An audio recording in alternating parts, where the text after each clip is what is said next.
Next, though, I want to talk about another Delulu. Do you believe in God? Me?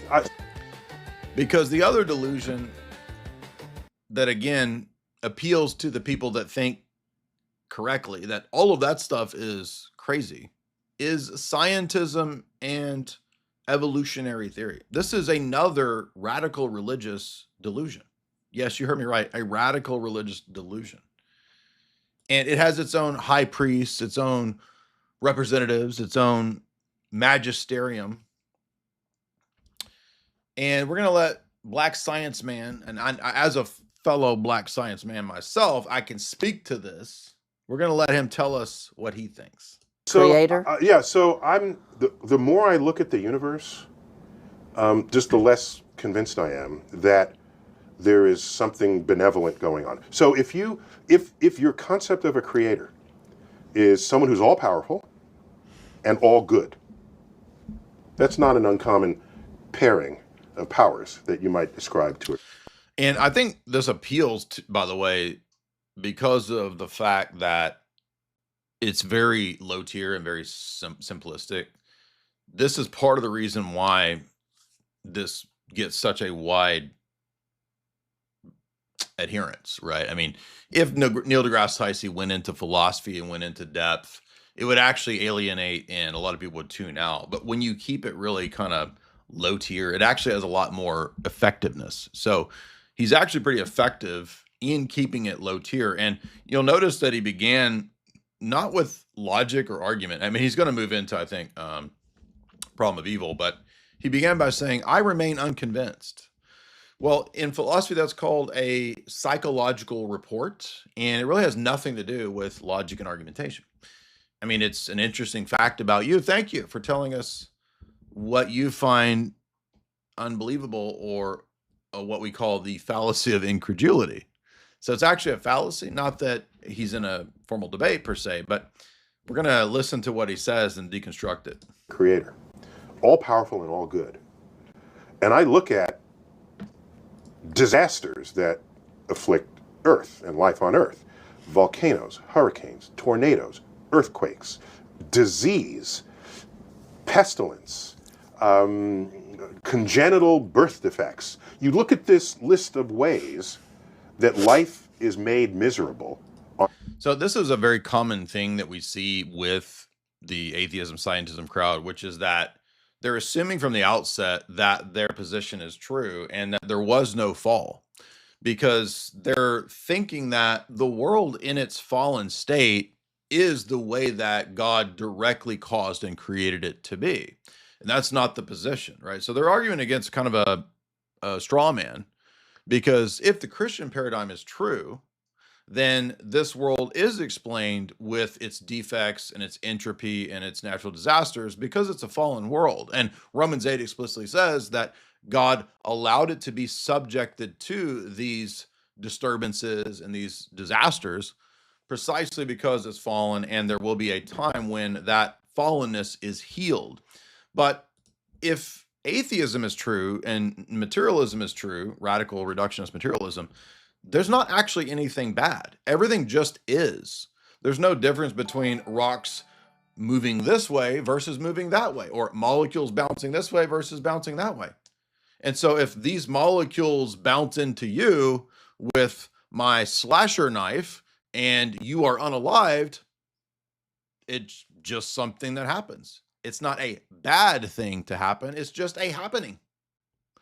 This is the is-ought problem, and you can't get an ought, a universal moral right or wrong, if everything is just matter in motion. It's a logical non-necessity. It's a non sequitur. It doesn't follow.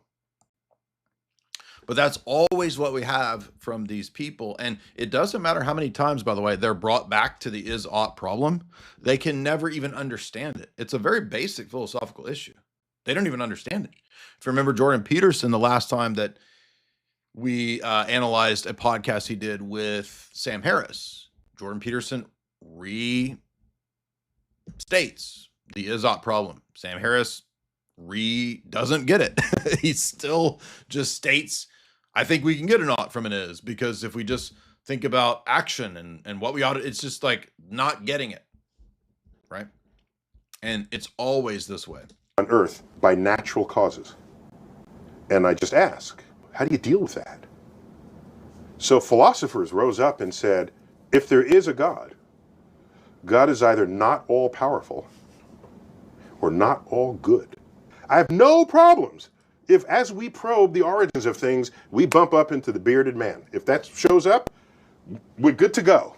So that statement basically means we can only believe in what's empirically verifiable through our sense data.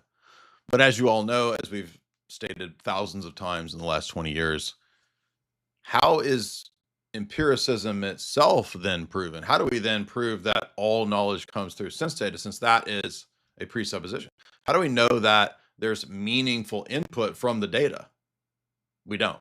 How do we know that there is an external world that's giving us the data? We don't. Those are all assumptions that cannot be proven given this low-tier naive empiricism.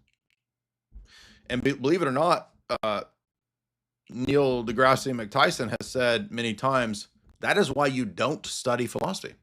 Kid you not.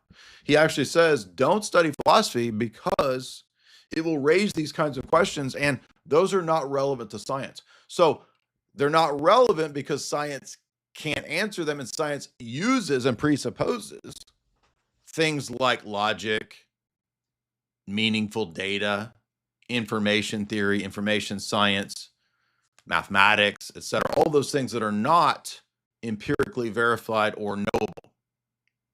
There's no number 7 under a microscope. There's no law of logic in a test tube. Duh, right? But, and I kid you not, people of this ilk, they don't even know how basic the questions are that they can't answer. Very basic questions. They don't even know this. I guarantee you, he wouldn't be able to answer the Izot question if you asked him. He wouldn't know what it is. He would just say, we don't care about philosophy. Well, do you understand? That's actually a philosophical statement to say, I don't care about philosophy. My worldview is to not care about epistemology, ethics, and metaphysics. Well, then there's no basis for science.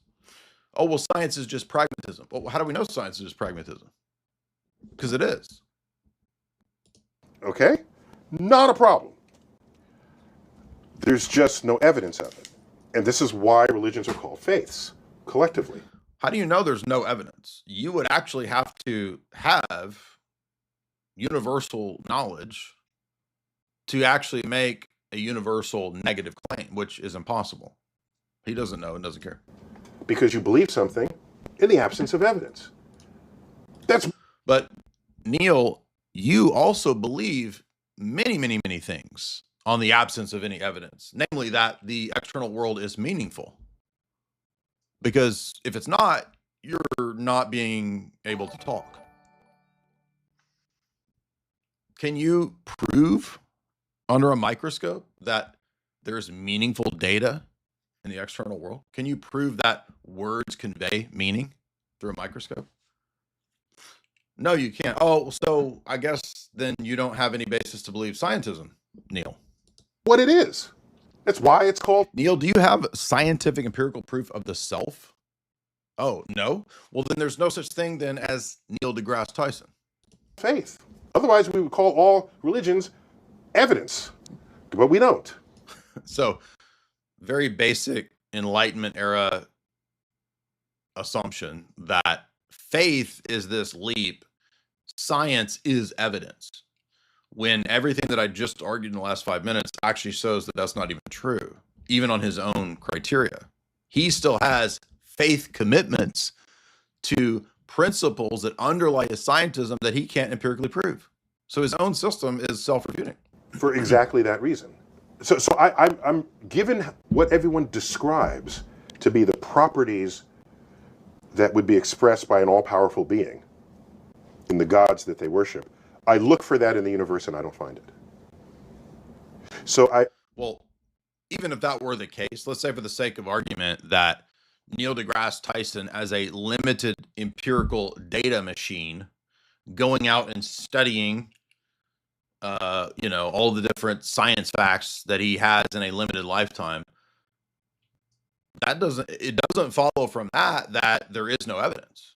Now, I'm not an evidentialist. I'm just saying, like, even this, we can grant this, it doesn't follow from that there is no evidence. Maybe you just never saw it, or you didn't encounter any substantial evidence. Now, I don't believe this is a good line of argumentation. I wouldn't use this in a debate. I'm just pointing out, just on a very basic, just take the claim level that he said, it doesn't follow from the fact that you didn't see it, that it doesn't exist. And he might even admit that. Okay, well, if he admits that, this is like saying, I've not actually been to China. I don't have a reason really to believe in China. Yeah, I see books about China. I see people talking about China. I haven't been to China. Maybe China isn't real. I mean, I think that's absurd, but I'm using an example of like, okay, but so in other words, just because I haven't encountered it, let me think of another example. I have never encountered a Maori tribesman. I've gone my whole life. I don't know if I've ever even seen on a video or a picture of a Maori tribesman. I know that there is such a thing, so I'm told. But I have no good reason to believe in Maori tribesmen because it's not something that I've empirically verified on Neil deGrasse Tyson's worldview here. So you see how silly this would be? And I know that you're going to say, yeah, but God is not the same as a Maori tribesman. I'm well aware of that.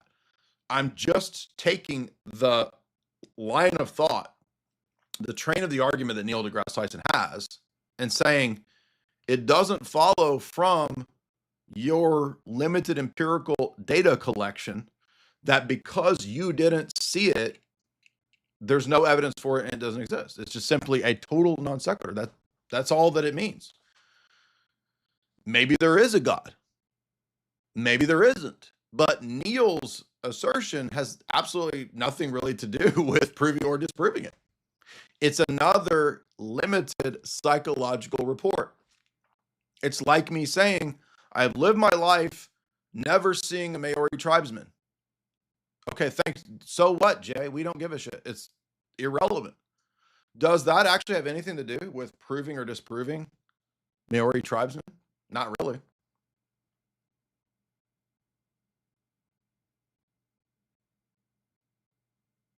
Yeah, Rachel's right. Like, Matt Dillahunty is the king of this. They actually think saying I remain unconvinced is some kind of it's nothing.